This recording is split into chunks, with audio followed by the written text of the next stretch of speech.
Di ba 10 taon pala sinabi na sa'yo to? Yes, actually. Ganun ka-aga, Barbs. Yes. Alam mo ba yun? Yes. Oo, so, I think, ang pinaka-importanting elemento sa paggawa ng Pulang Araw is yung kalayaan.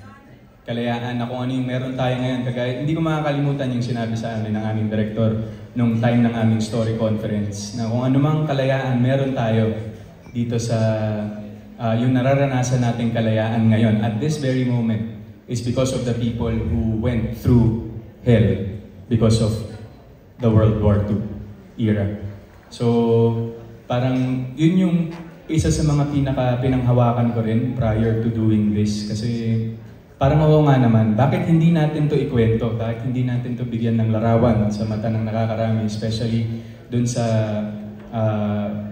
henerasyon natin ngayon na tila puro cellphone na lamang ang importante at social media. Parang nakalimutan na natin magbalik tanaw kung paano ba natin yung kalayaan na nararanasan natin ngayon. Sino ba ang merong kagagawa nun at sino ba ang tumulong sa atin para makamit yun. So ito yung show na yun. Ito yung magpapakita na hindi ganun kadali ang pinagdaanan ng ating mga kababayan. Yung mga kwento ng lolo't lola natin sa atin ay mabibigyan ng larawan at visual sa tulong ng proyektong ito. At ito, while doing it, it makes me even more proud to be a Filipino. So yun po.